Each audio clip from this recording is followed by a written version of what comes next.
very happy to see a clear sky this morning. It rained a lot more last night, actually. I slept with my headlamp on my wrist because I was worried about if that might make the creek overflow, but it didn't. In fact, it looks like the creek has dropped to a more normal level. Those are the rocks that I was looking at yesterday, and they're now much more exposed. We have absolutely gorgeous weather today, thank goodness. Yeah, so I'm going to go up the Bright Angel Trail today to Havasupai Garden.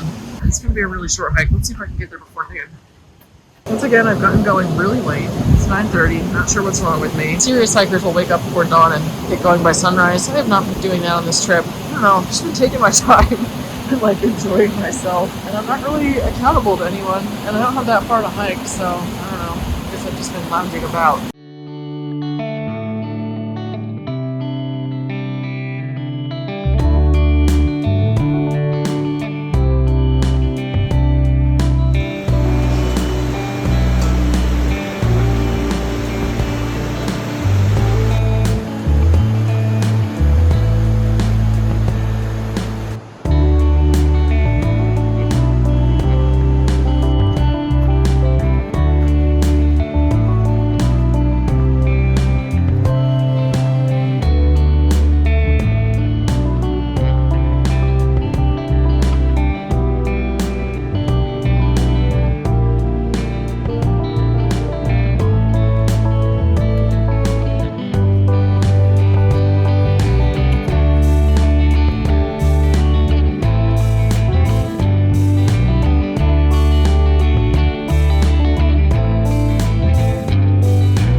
Take a tumble here if you're not careful, and you'd probably die.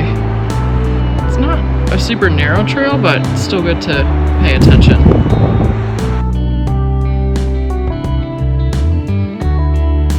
Just came to this junction, and I didn't check this out last time I was here, so I think I'm gonna go look at this little beach.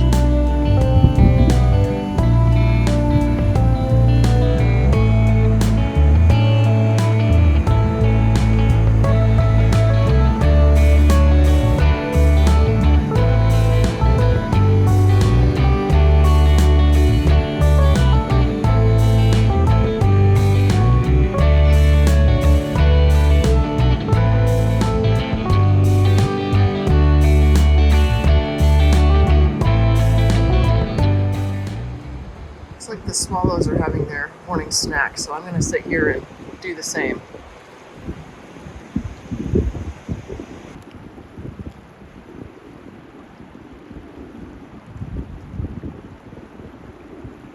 I've been here for about 30 minutes, and it's so beautiful that I'm having a hard time mustering up the will to leave.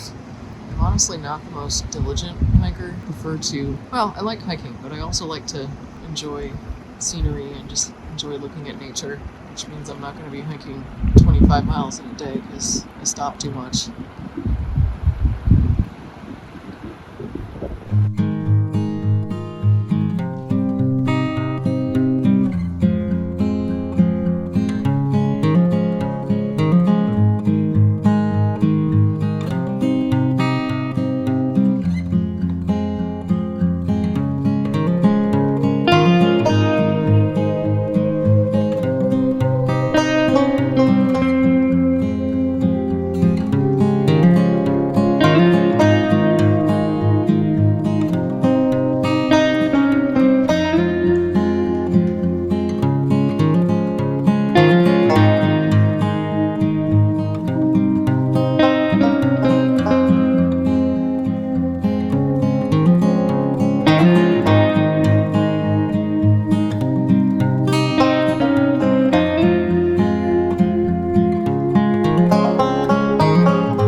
campground is just up ahead.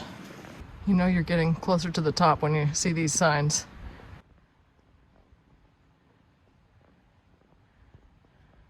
I've made it to Havasupai Garden. These are the campsites. About halfway up the south rim. I think I'm gonna set up my tent fly so it can dry out a little bit, eat some lunch, and then do a little day hiking.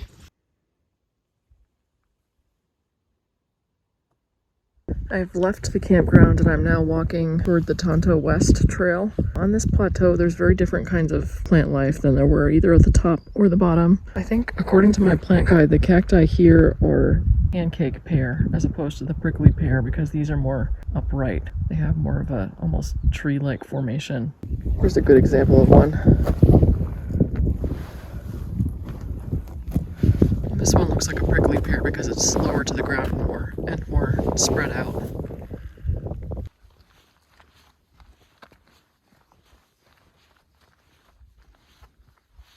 This is a trail that extends a very far distance across this plateau. The difficulty with this trail is where do you find water? Water is not always available in the creeks that are marked on the map.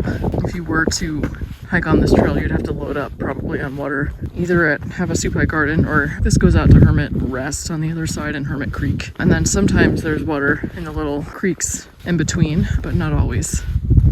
In modern life, it's so rare that you ever get to experience silence. And it's one of my favorite things about being out here.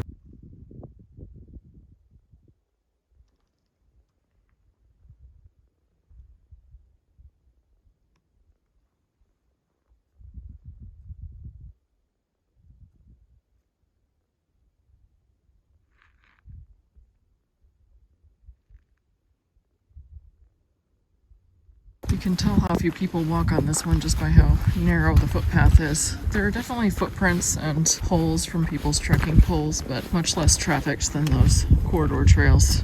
There's a new type of cactus I haven't seen yet. These guys are pretty big. I'm gonna put my hand for size, although I don't want to get too close. Wow, those are some big spines. I'm not sure, based on this plant guide, whether it's a barrel cactus. I think it's the barrel cactus because it's so large. The hedgehog cactus seems like they're smaller. It's beautiful. I'm not sure though whether the barrel cactus grows in a cluster like that. I'll have to look it up when I get home. This plant guide, I have to say, is rather unsatisfying.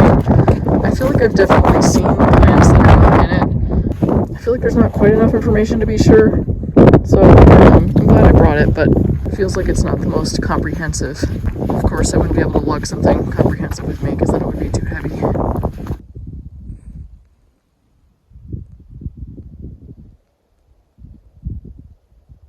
It's completely quiet and I'm totally alone.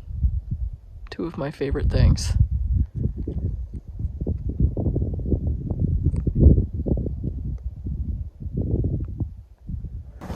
When I was a kid, I think people thought it was weird that I liked to be by myself. Even some of my friends, I would tell them, like, I want to play alone today. And they'd like, you know, their feelings would be hurt. And it's like, it's not about you. It's just that I need to be by myself sometimes. I always thought it was kind of strange. And then when I was a bit older, Susan Cain's book, Quiet, came out. That was the first time that I really realized, like, oh, I'm an introvert. And this is just my personality. It's who I am. Being somebody who enjoys being on my own, I'm glad I have that in some ways because it allows me to do something like this. I mean, you could get together a group of your friends and go on a trip like this, but there's something really satisfying about being out here and doing it on your own, even though it is a bit riskier. And they'll say, like, don't hike alone, but there is a group of hikers who also say that there is nothing like hiking alone. It's a level of risk you have to calculate. Is it worth it to you to take on the added risk of being on your own, where if you run into an issue, it might not be as easy to get help. But on the other hand, you get to experience something like this right now, being completely alone on this plateau in this incredible place.